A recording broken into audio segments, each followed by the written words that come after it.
तो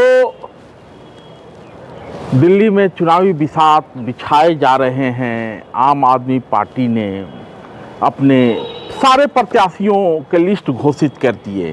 कांग्रेस ने भी कुछ पत्ते खोल दिए हैं, लेकिन भाजपा अभी चाणक्य के गिरफ्त में है। बैठकें चल रही हैं, प्रत्याशी बेचैन हैं कि किसको टिकट मिलेगा। लेकिन केवल दिल्ली में ही चाणक्य नहीं हैं, बिहार में भी चाणक्य हैं, और वो सारे चाणक्य दिल्ली के चुनाव में कहीं ना कहीं गोटी भिड़ा रहे हैं। आम आदमी पार्टी ने तो पहले ही क्लियर कर दिया कि हम किसी से गठबंधन नहीं करेंगे। कांग्रेस ने अपना ऑप्शन खुला रखा है, कुछ ही सीटों पर प्रत्याशी उतारे हैं। ऐसे में संभावना ये बन रही है कि बिहार के जो राजनीतिक चाणक्य हैं अलग अलग दलों में, वो अपने अपने कद के हिसाब से बड़े दलों से अपनी हिस्सेदारी मांगेंगे। यानी मंगरुआ बात कर रहा है जदयू की, राजद की और लोजपा की। पप्पू यादव ने तो अपनी पूरी पार्टी का ही विलय कर लिया था कांग्रेस में, हालांकि खुद निर्दलीय हैं। पप्पू रहते अगर बाहर तो वो भी प्रत्याशी उतारा करते थे। आम आदमी पार्टी के तरफ से दरवाजा बंद, भाजपा का दरवाजा खुला हुआ है। और ये जितने भी बिहार की पार्टियां हैं, सबकी नजर उन सीटों पर है जहां पूर्वांचली बड़ी संख्या में रहते हैं। अगर बात जदयू से शुरू करें तो सब चाहते हैं कि उनकी हिस्सेदारी बढ़े। पिछले विधानसभा चुनाव में 2 सीट मिला था जदयू को, इस बार 2 से ज्यादा सीट की मांग होगी। ऐसा इसलिए मंगरुआ कह रहा है कि 2-3 दिन पहले, 4 दिन पहले भाजपा के ये जदयू के कार्यकारी अध्यक्ष संजय झा के यहाँ एनडीए के सभी सांसदों की बैठक हुई थी। माने पार्टी था, बैठक क्या था, पार्टी था। और उस पार्टी के बहाने कहीं न कहीं दिल्ली के चुनावी बिसात पर अपना मोहरा रखने की तैयारी है। संजय झा उम्र कम है, लेकिन कहा ही गया है कि मैथिल बाबा जी। तो मैथिल बाबा जी संजय झा को मंगरुआ इसलिए याद कर रहा है कि आपको याद होगा कि लगभग 8-10 साल पहले बिहार में जदयू के तरफ से एक कार्यक्रम किया गया था और बिहार को विभूतियों को सम्मानित किया गया था। बिहार सरकार का कार्यक्रम था, क्योंकि जदयू और भाजपा की सरकार है और उस समय भी थी, तो जदयू की तरफ से एक कार्यक्रम था जिसमें बिहार के विभूतियों को, जो कि अलग अलग फील्ड में नामचीन है, उनको सम्मानित किया गया था। और वो कार्यक्रम यही बुरारी ग्राउंड में हुआ था। तो भाजपा के तरफ से तो बड़ी पार्टी है, तमाम तरह के चाणक्य लोग हैं, लेकिन जदयू के जो चाणक्य हैं वो चुनावी बिसात बिछाना शुरू कर चुके हैं। चर्चा चल रही है, भीतर खाने मीटिंग भी हो रही है कि कौन कितने सीट पर लड़ेगा। भाजपा कोशिश होगी कि दिल्ली के चुनाव के बाद भाजपा की सरकार बन जाए, लेकिन सवाल एनडीए का है।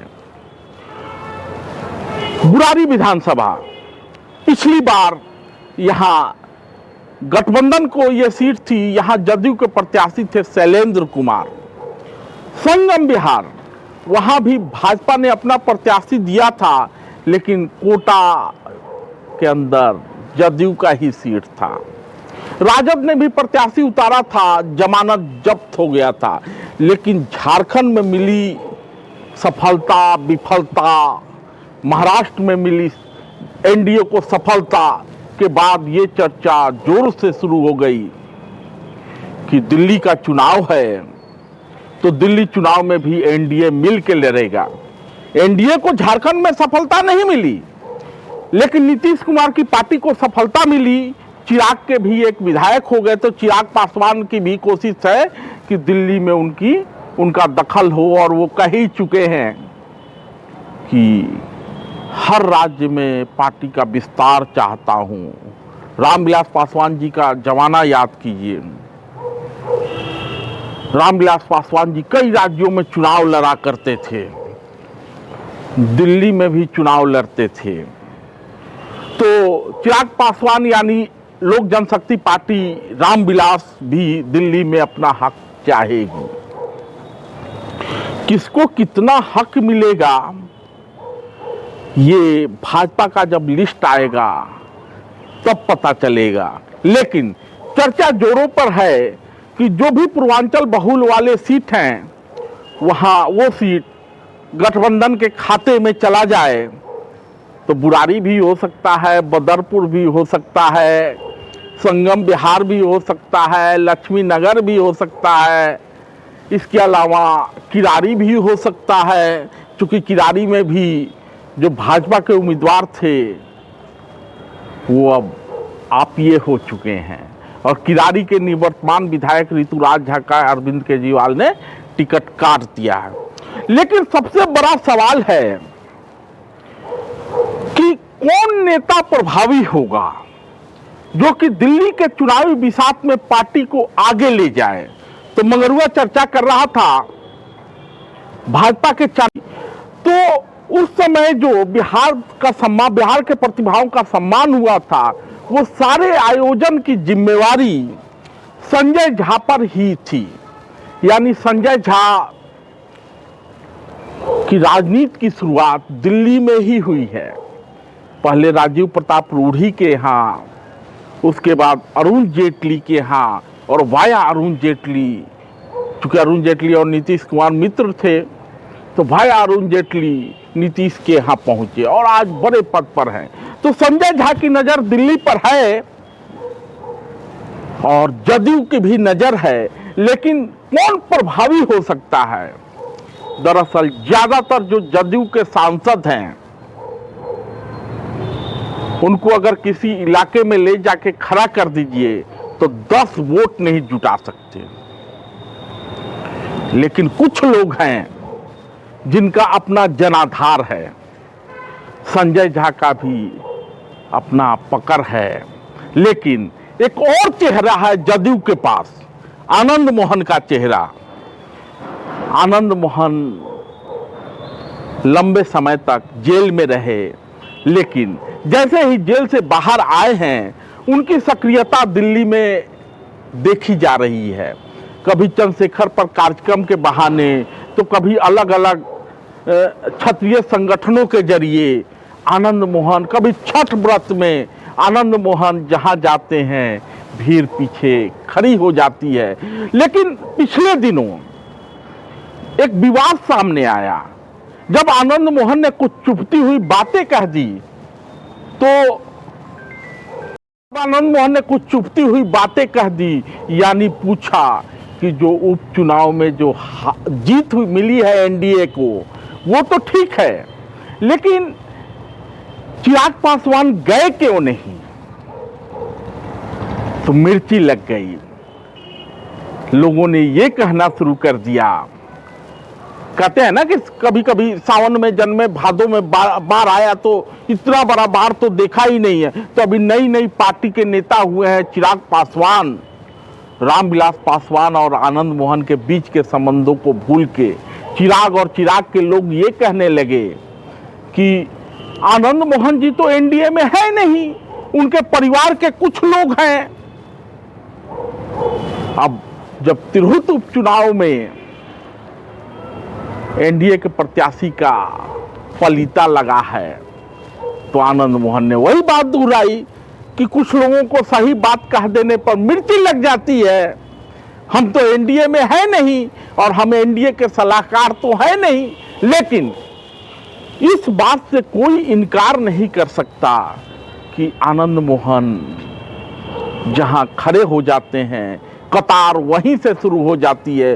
और दिल्ली में मंगरुआ ने देखा कि तमाम लोग, जब से आनंद मोहन जी सक्रिय हुए हैं, लवली आनंद यहाँ सांसद बन के आई हैं, तो दिल्ली के तमाम लोग, अलग अलग इलाकों से लोग, आनंद मोहन जी के लोग उनके टच में हैं। तो दिल्ली में जो विधानसभा चुनाव है, जदयू के तर्कस में सबसे बड़ा तीर जो है वो आनंद मोहन ही है, जिसको कहा यह जा रहा है कि वो तो एनडीए में है नहीं, माने आनंद मोहन का सहयोग भी चाहिए और आनंद मोहन का नाम भी नहीं लेना, दोनों कैसे चलेगा। तो आगे के चुनाव में आनंद मोहन की बड़ी भूमिका हो सकती है, चाहे कहीं भी पूर्वांचली इलाका हो, बिहार के किसी भी इलाके के लोग हों। और एक खास बिरादरी तो है ही जिस पर आनंद मोहन की बहुत बड़ी पकड़ है, उसका लाभ जदयू को मिल सकता है। चिराग पासवान कह चुके हैं कि दिल्ली में लड़ेंगे, तो स्वाभाविक है कि कुछ सीटें चिराग को भी चाहिए। और चिराग की पार्टी जो चर्चा चला रहे थे, पहली वाली पार्टी रामविलास जी के जमाने वाली लोक जनशक्ति पार्टी के उम्मीदवार यहाँ उतारे जाते रहे, लेकिन अब चर्चा तो राजनीति के बियाबान में खो गए हैं। बिहार में कह रहे हैं कि बहुत सारे सीटों पे उम्मीदवार उतारेंगे, लेकिन दिल्ली में रामविलास पासवान माने एलजेपी चिराग अपना कोटा मांग सकती है। अब राजद की ओर आते हैं। राजद के पास भी एक गोनू झा है, जैसे इधर गोनू झा है वैसे भी एक गोनू झा है ठाकुर के कुआं वाले। दिल्ली विश्वविद्यालय के बाहर उनको सभा सेमिनारों में ही लोग जानता है, बाकी जगह तो जाते नहीं हैं। लेकिन वहां भी एक चाणक्य हैं, यानी राजद सांसद मनोज झा। उन पर तेजस्वी यादव का भरोसा पब्लिक मीटिंग को लेकर तो नहीं ही है, स्पीच लिखने को लेकर हो सकता है। राजद मनोज झा के स्क्रिप्ट पर तेजस्वी फुदकते रहते हैं, तो राजद भी चाहेगी कि उनको कुछ सीट मिले। और भीतर खाने ये भी चर्चा है कि भले ही आम आदमी पार्टी ने अपने सारे सीटों पर उम्मीदवार उतार दिए हैं, लेकिन जैसे जैसे चुनाव बढ़ेगा वैसे वैसे आप और कांग्रेस के बीच गठबंधन की बातें बढ़ती जाएंगी। तो कुल मिला के जो तस्वीर नजर आ रही है, दिल्ली में तो एनडीए बनाम इंडिया होगा ही, लेकिन इन पूर्वांचली बहुल जो सीटें हैं उन सीटों पर एनडीए के तरफ से जदयू, लोक जनशक्ति पार्टी, रामविलास, और इंडिया की तरफ से राजद। आनंद मोहन ने कुछ चुभती हुई बातें कह दी, यानी पूछा कि जो उपचुनाव में जो जीत मिली है एनडीए को वो तो ठीक है, लेकिन चिराग पासवान गए क्यों नहीं। तो मिर्ची लग गई, लोगों ने ये कहना शुरू कर दिया। कहते हैं ना कि कभी कभी सावन में जन्मे भादों में बाढ़ आया, तो इतना बड़ा बाढ़ तो देखा ही नहीं है। तो अभी नई नई पार्टी के नेता हुए हैं चिराग पासवान।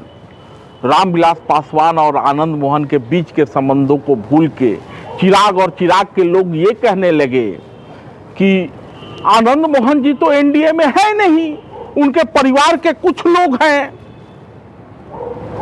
अब जब तिरहुत उपचुनाव में एनडीए के प्रत्याशी का फलीता लगा है, तो आनंद मोहन ने वही बात दोहराई कि कुछ लोगों को सही बात कह देने पर मिर्ची लग जाती है। हम तो एनडीए में है नहीं और हम एनडीए के सलाहकार तो है नहीं, लेकिन इस बात से कोई इनकार नहीं कर सकता कि आनंद मोहन जहां खड़े हो जाते हैं, कतार वहीं से शुरू हो जाती है। और दिल्ली में मंगरुआ ने देखा कि तमाम लोग, जब से आनंद मोहन जी सक्रिय हुए हैं, लवली आनंद यहाँ सांसद बन के आई हैं, तो दिल्ली के तमाम लोग, अलग अलग इलाकों से लोग, आनंद मोहन जी के लोग उनके टच में हैं। तो दिल्ली में जो विधानसभा चुनाव है, जदयू के तर्कस में सबसे बड़ा तीर जो है वो आनंद मोहन ही है, जिसको कहा यह जा रहा है कि वो तो एनडीए में है नहीं, माने आनंद मोहन का सहयोग भी चाहिए और आनंद मोहन का नाम भी नहीं लेना। दोनों कैसे चलेगा? तो आगे के चुनाव में आनंद मोहन की बड़ी भूमिका हो सकती है, चाहे कहीं भी पूर्वांचली इलाका हो, बिहार के किसी भी इलाके के लोग हों। और एक खास बिरादरी तो है ही जिस पर आनंद मोहन की बहुत बड़ी पकड़ है, उसका लाभ जदयू को मिल सकता है। चिराग पासवान कह चुके हैं कि दिल्ली में लड़ेंगे, तो स्वाभाविक है कि कुछ सीटें चिराग को भी चाहिए। और चिराग की पार्टी जो चर्चा चला रहे थे, पहली वाली पार्टी रामविलास जी के जमाने वाली लोक जनशक्ति पार्टी के उम्मीदवार यहां उतारे जाते रहे, लेकिन अब चर्चा तो राजनीति के बियाबान में खो गए हैं। बिहार में कह रहे हैं कि बहुत सारे सीटों पे उम्मीदवार उतारेंगे, लेकिन दिल्ली में रामविलास पासवान माने एलजेपी चिराग अपना कोटा मांग सकती है। अब राजद की ओर आते हैं। राजद के पास भी एक गोनू झा है, जैसे इधर गोनू झा है वैसे भी एक गोनू झा है ठाकुर के कुआं वाले। दिल्ली विश्वविद्यालय के बाहर उनको सभा सेमिनारों में ही लोग जानता है, बाकी जगह तो जाते नहीं हैं। लेकिन वहां भी एक चाणक्य हैं, यानी राजद सांसद मनोज झा। उन पर तेजस्वी यादव का भरोसा पब्लिक मीटिंग को लेकर तो नहीं ही है, स्पीच लिखने को लेकर हो सकता है। राजद मनोज झा के स्क्रिप्ट पर तेजस्वी फुदकते रहते हैं, तो राजद भी चाहेगी कि उनको कुछ सीट मिले। और भीतर खाने ये भी चर्चा है कि भले ही आम आदमी पार्टी ने अपने सारे सीटों पर उम्मीदवार उतार दिए हैं, लेकिन जैसे जैसे चुनाव बढ़ेगा वैसे वैसे आप और कांग्रेस के बीच गठबंधन की बातें बढ़ती जाएंगी।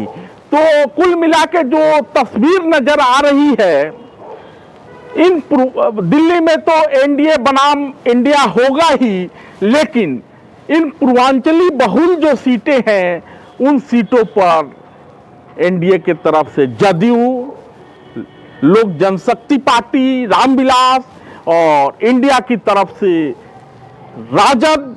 हमने पूछा, वहां 5 राजपूत विधायक हैं एनडीए के, हाँ 7 एनडीए के 5 राजपूत विधायक हैं। चेतन आनंद, राजू सिंह, अरुण सिंह मोतीपुर, उसके बाद अशोक सिंह और संजय सिंह लालगंज, ये 5 हैं। 2 सांसद हैं, बीना सिंह और लवली आनंद। ये 2 सांसद और 5 विधायक, ये बड़ा स्ट्रेंथ होता है किसी के जीत और हार के लिए। बिल्कुल, अब वहां हारना भी किसी एक आदमी का नाम बताइए जिसका पोस्टर में, बैनर में गलती से भी फोटो दिया गया हो, किसी एक लीडर को प्रोजेक्ट किया गया हो राजपूतों में। तो ये तो बंधुआ मजदूर के तरह आप ट्रीट कीजिएगा कि बस, तो ये नुकसान। अगर अभी जिंदा है, न कभी हारे हैं न हारेंगे, 4 बार से जीते हैं, है ना, तो 4 बार जो जीता वो चौथे नंबर पर क्यों चला गया? ये आत्ममंथन का सब। ये तो पार्टी की। और एकमात्र सीट थी इमामगंज एनडीए की। मैं जब कुछ बोल जाता हूं तो बड़ी मिर्ची लगती है लोगों को। हम लोग तो कैंप किए, कोई कृतज्ञ होगा जो इस बात को इनकार कर रहा है। रात भर जग के इमामगंज में 2 दिन में एक बस्ती बस्ती घूम करके, इमामगंज जैसे इलाके में सुरक्षा की परवाह किए बगैर मैं घूमा हूं। बेलागंज कहां प्रभारी अशोक चौधरी जी, पूछिए। एक गांव घूम करके वोट को पोलराइज किया। ये नहीं कि आनंद मोहन क्रेडिट के लिए गए थे या आनंद मोहन क्रेडिट की बात करते हैं, लेकिन जब कोई बात उठाएंगे तो बड़ी जोर से लगता है ना। तो ये सब तो समय की बात ना, हम राजनीति किए हैं। बड़ी बड़ी बातें कर रहे हैं लोग। तो अब समय आ रहा है, जब लोगों ने कह दिया कि आनंद मोहन एनडीए में नहीं है, तो एनडीए के लोग जाने, मैं तो स्वतंत्र हूं ना। हाँ, उन्होंने यही कहा कि स्वतंत्र डिसीजन होगा मेरा। और ये सही है कि हम किसी के बंधुआ मजदूर और गुलाम नहीं है। जो जचेगा, जो अच्छा लगेगा बोलेंगे। वो चेतावनी बोलते रहे। बूढ़े बीमार माँ बाप को छोड़कर दिल्ली क्यों आए हैं? इसलिए आजादी के पहले जब अंग्रेजों का शासन था, देश गुलाम था, बिहार 1 नंबर पर था आर्थिक तौर पर। 77 वर्षों की आजादी में सभी प्रांतों ने तरक्की की, उन्नति की, विकास किया, चतुर्दिक विकास भारत का हुआ। तब मैं पूछना चाहता हूं कि बिहार ही अव्वल नंबर से पिछले पायदान पर कैसे चला आया? ये निश्चित तौर पर आर्थिक राजधानी मुंबई हो गई, देश की राजधानी दिल्ली हुई, लेकिन कभी देश की राजधानी पाटलिपुत्र भी हुआ करती थी, नहीं होती। आज हमारे साथ लगातार बेईमानी ने, प्रपंच ने, छल ने हमको मजदूर बना दिया, मालिक से मजदूर बना दिया। साथियों, हमारे हिस्से सबसे सस्ता मजदूर बिहारी, सबसे अच्छा मजदूर बिहारी, सबसे ईमानदार मजदूर बिहारी, लेकिन शोषण हमारे ही हिस्से क्यों? एक बड़ा सवाल। इसलिए रायसीना की पहाड़ी पर बैठे शासकों को एमएलए, बिहार पीपुल्स पार्टी का नेता आनंद मोहन आंख में आंख डाल के कहता रहा। और आज भी रायसीना की पहाड़ी पर जो लोग शासन कर रहे हैं, उनसे भी मैं विनम्रता पूर्वक कहना चाहता हूं, सचेत होइए, बिहार को उसका हिस्सा दीजिए। बिहारी को प्रवासी नहीं, इनको फिर से रोजी रोटी रोजगार के साथ बिहार विदा कीजिए। ये हमारा निवेदन है, वरना अपने हक के वास्ते, अपने अधिकार के वास्ते क्रांति का बिगुल इसी दिल्ली में एक दिन बजेगा जरूर।